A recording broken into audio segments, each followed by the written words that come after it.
In the past weeks, we have traced the history of air power in peace and war. From what we have seen, we may be able to understand its importance today and its possibilities tomorrow. Perhaps the first thing to remember is that the whole development of air power has taken place in one generation, our generation. When I joined the Royal Flying Corps in 1912, the use of aeroplanes in warfare was an adventure into the unknown. Our first bombers were primitive tactical weapons designed to support the army in the field. Their range was small, and their bombs wouldn't have done much damage even if it had been possible to drop them accurately, which it wasn't. Sometimes the bomb was more lethal to the pilot than to the enemy. As for the tactics, well, we were still thinking in terms of giving close support to the charge of the Light Brigade. The idea that the air itself was the battlefield of the future was only dawning. But during the Kaiser War, the fighter was born, and with it, the battle for air superiority. Aircraft like these fought the enemy to gain the control of the air on which the work of our reconnaissance machines depended.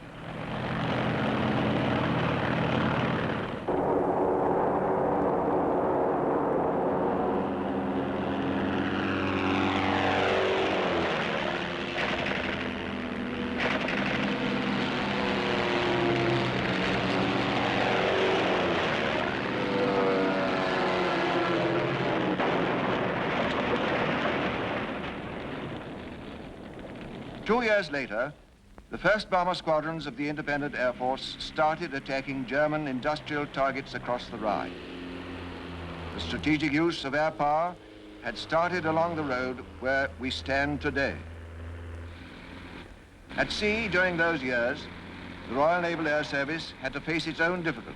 But by 1918, it had grown into a large and efficient force which was establishing the principles of air-sea war: to search, to find and fix enemy war vessels, and then help the Navy to destroy them. By 1918, our early aircraft carriers were showing the value of naval air power, which was to lead to the great carrier actions of the Second World War. Between the two world wars, experiments and improvements in aircraft design went on steadily, but the original ideas hardly changed. These are still biplanes, based on the old formula. Even by the early 1930s, when the threat from the Luftwaffe was already clear, these biplanes constituted our frontline air defense. They made a fine show at the Hendon Air Displays, but it was the past that they wrote in the sky.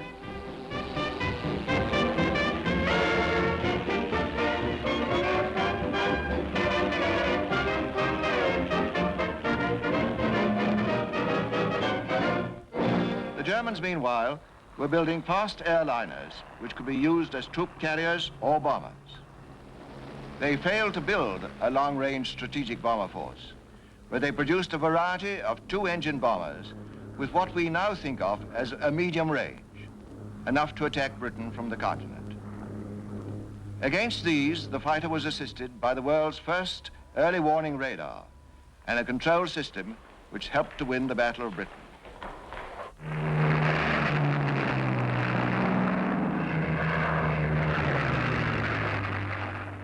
Our own faith in strategic bombing remained firm. We had long since produced our first long-range monoplanes, the Welsleys, the precursors of the Wellingtons and the giants of bomber command. It was the Allies who did what the Germans and Japanese failed to do. We built up a great force of long-range heavy bombers with which we could cripple the enemy in his homeland. Then, in 1945, the strategic bombers were given a new bomb, and the whole force of air power was multiplied 1,000,000 times in a single blinding flash.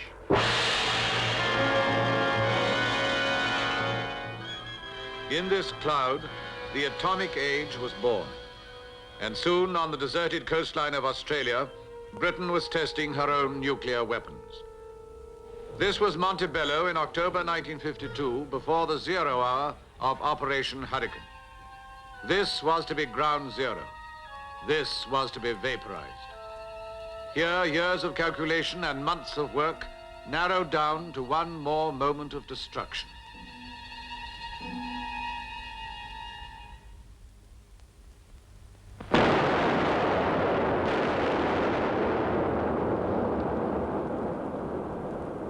In Australia, America, Russia, the trials continued. The earth shook and the sky was darkened.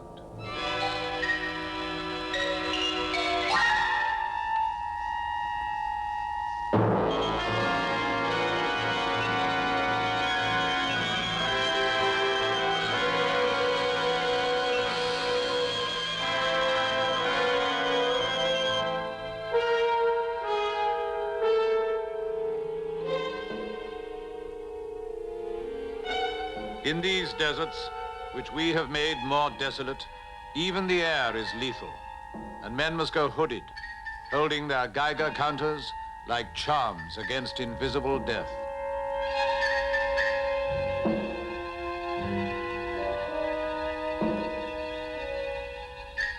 As the weapons of attack grow more monstrous, the tasks of civil defense are multiplied. Lessons learned over the past decade still hold, but training has been recast for a war in which the power and horror of the bombs shown in this film will be increased 100-fold. We have seen what the effects of an airburst atomic bomb, heat, radiation, and blast might do to a typical British city. Let us now apply these effects to the population of that city and see what might happen to them. In the first place, if there had been no warning prior to the attack, and then with the assumption that a clear 5-minute warning had been sounded. We will assume that the attack is in daylight and the weather is fine, except for the usual industrial haze that hangs over a city. You remember that in measuring the effect of an atom bomb, the point directly below the burst is known as ground zero. We will now take a factory situated at a point 1/4 of a mile away from ground zero.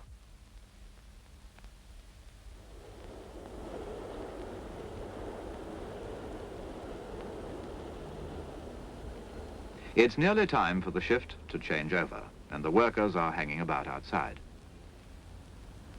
Nearby is the administrative block of modern steel girder construction. At ground floor level is one of the secretaries standing near a window. Suddenly, and without any warning, an atomic bomb bursts 1,000 feet in the air and about 1/4 of a mile away. These people are all killed. In theory, they have died 3 times over. Firstly, from heat flash. It would have killed them instantly, and their bodies will be charred. Secondly, they will have received a lethal dose of gamma rays, and their bodies may be contaminated by fission products. And thirdly, they will be crushed under the debris. And now the secretary. As she is in an office on the far side of the block from the explosion, she is shielded from the heat flash. There are several floors above her and the thickness of another building at the back, say 3 or 4 feet of concrete in all. That should be sufficient to protect her from a lethal dose of gamma rays. So she is protected from the first 2 effects that killed the workers out in the open. But she will be killed by the effects of blast. At 1/4 of a mile from ground zero, a modern steel-framed block will be largely destroyed. But these bombs have only a fraction of the power of the hydrogen bomb.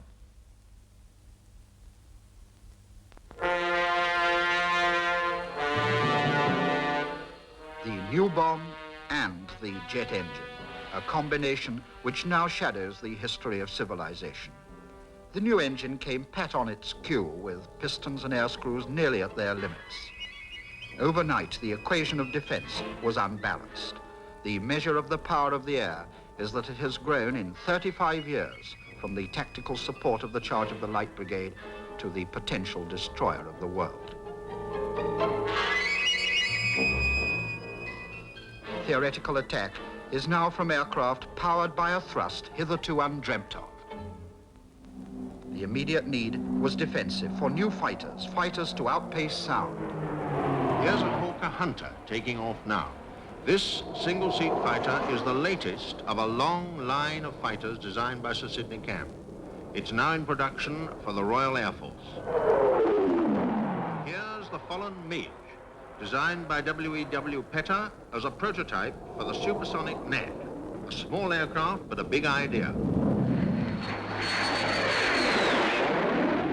This Delta aircraft is the Gloucester Javelin, a twin-jet fighter carrying full radar for night and all-weather work. In spite of its unusual shape, it handles like a conventional airplane. And here's another twin-engine jet fighter, the de Havilland 110, now on order for the Royal Navy. These are all aircraft developed for the high performance needed to intercept the jet bomber.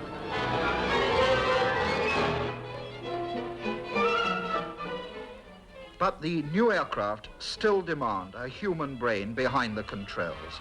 No magic box can yet replace the pilot, and the human body has to be trained to new endurance.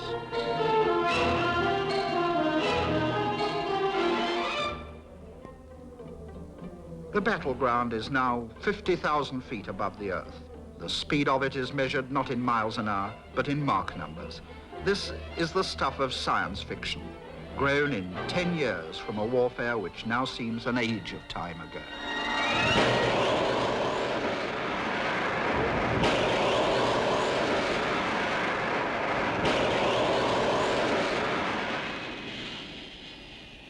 Our new fighters are really but a first step in a fresh conquest of the air. To their designers was given the task of providing maneuverable, controllable weapon-carrying platforms, fit to fight at heights and at speeds of which we still know little. A few minutes to climb, a few seconds to close a bomber at a combined speed of some 1,300 miles an hour, and a split second to attack.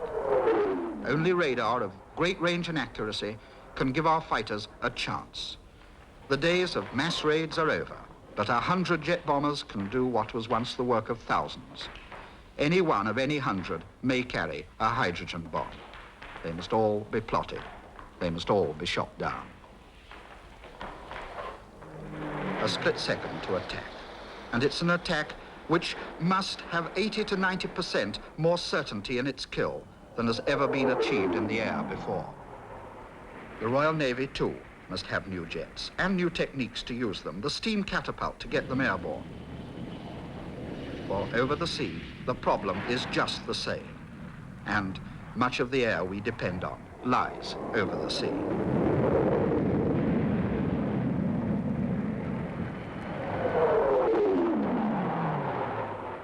Angled decks and mirror landing sites get the jets down again.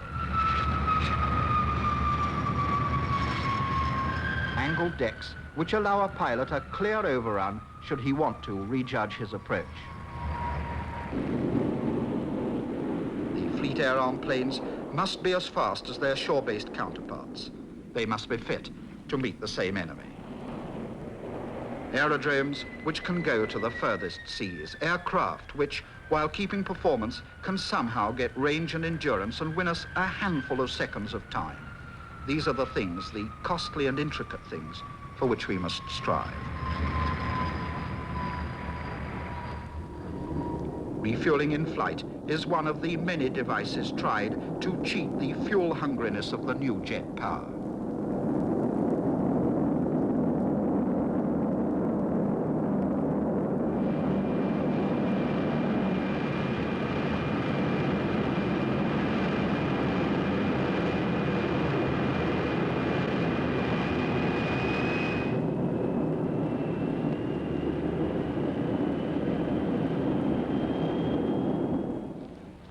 And all the time, there must be research. This, the vertical takeoff flying bedstead, reminds us that in many ways, we are still in the Wright brothers stage of this, the new aviation.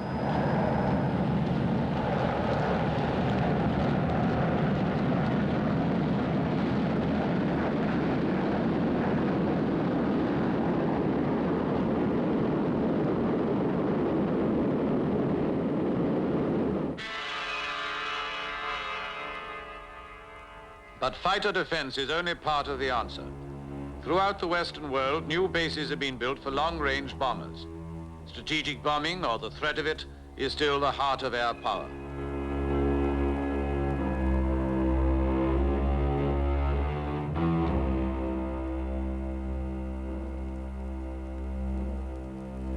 Runways are longer, bombers fly faster and further, bombs are more terrible.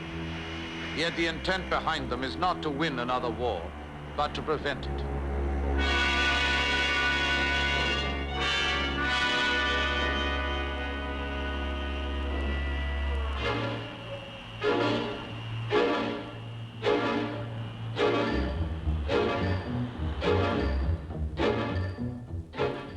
American long-range bombers stand by in Britain to back the NATO forces with an international riot squad.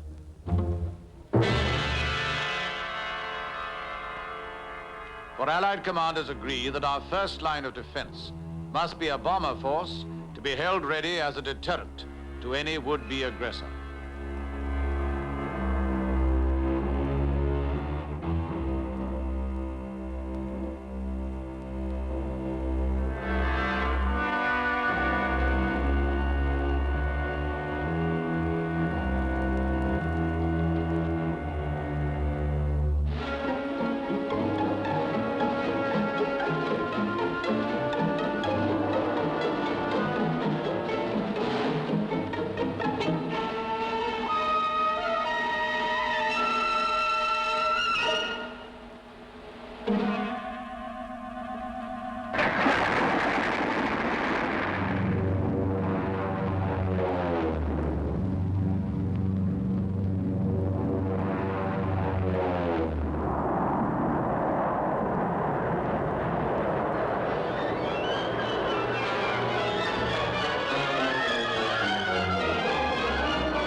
For this strategic force, Britain is building new bombers, bred in the tradition of the Vimy and the Lancaster, the V bombers.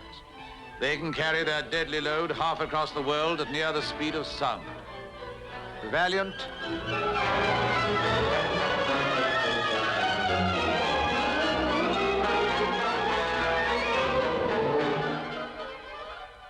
and the Victor,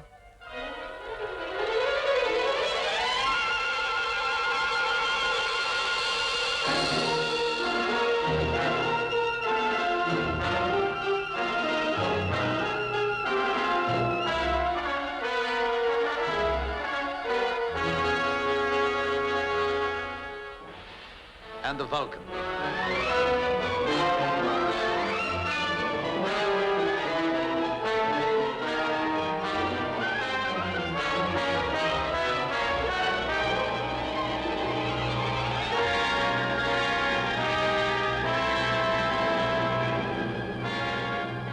In these rest our present hopes of enforcing peace, that the world may yet survive under a Pax Atomica.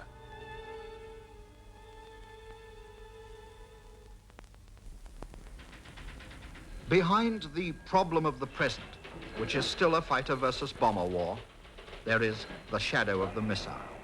The push-button war, not yet reached but advancing. The shadow of war by machine against machine. All the world's great aircraft establishments are using their best research brains on this business of making robots to stand the stresses the human body can never stand.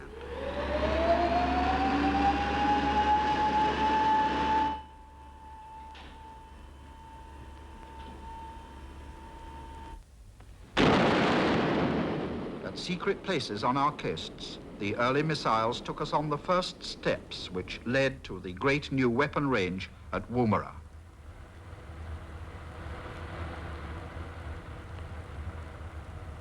Here, in what was once a desert, men now live remote amidst equipment which serves the new science and the new ways of war.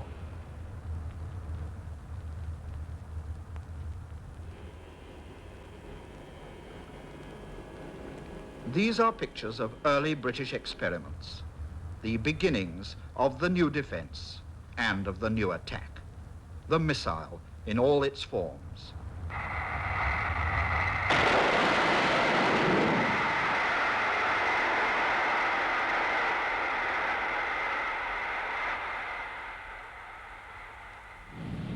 This is the logical end of air power, the cold inhumanity of robot against robot, a Frankenstein in 40 years.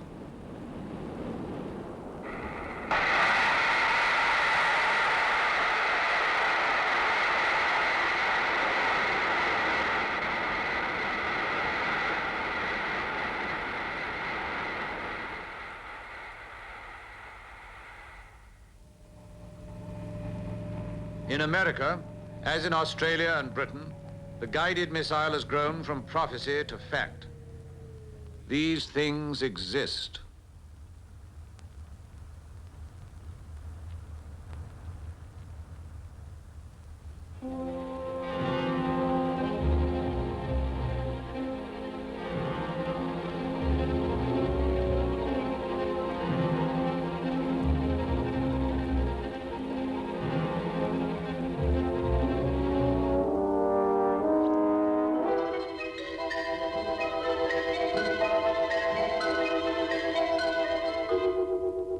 These things exist and work.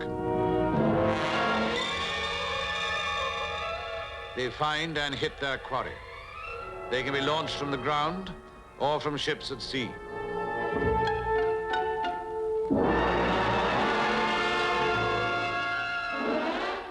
This is the interceptor of the future, controlled by radio towards the pilotless plane, which is its target.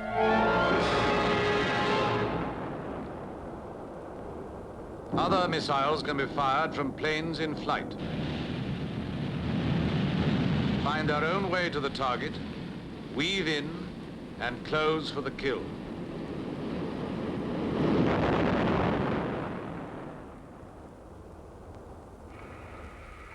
We are learning a new language of war. 3, 2, 1, fire. Litany is intoned time after time, month after month, year after year. The doomed, unpiloted target is tracked and followed. Our hopes of holding our own in the air increase as techniques improve and the kills mount up.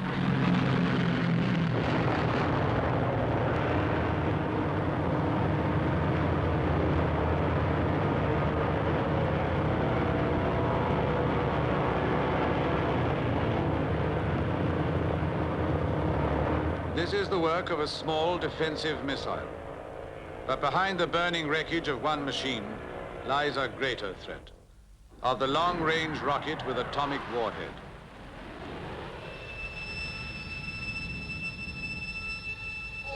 Here is a shadow that hangs above our world. Our fears, suspicions, nightmares of the future are all held in this picture of our shrunken Earth. From here we can see the main centers of human life. America, Europe, Asia, gathered in close, in range of one another. We push the boundaries of our world and of our knowledge further and further into the unknown. And to these limits, we carry our quarrels and our armament.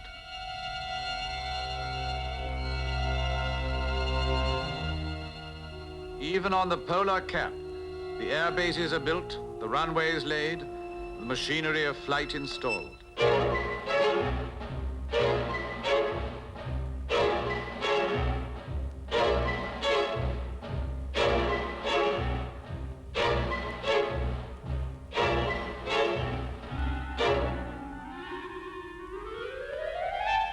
By airliner or by warplane, New York and Moscow, London and Peking are only a few hours' flight apart by this frozen route. But whether this is to be a new link between us or our last battlefield depends not on the machines we fly, but on ourselves.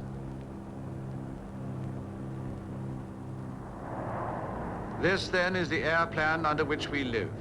This is the roof of our world. We are all neighbors in a cold ring, and our future lies not in the hands of science, but in the hearts of men. Though I speak with the tongues of men and of angels and have not charity, I am become as sounding brass or a tinkling cymbal. And though I have the gift of prophecy and understand all mysteries and all knowledge, And though I have all faith so that I could remove mountains, and have not charity, I am nothing.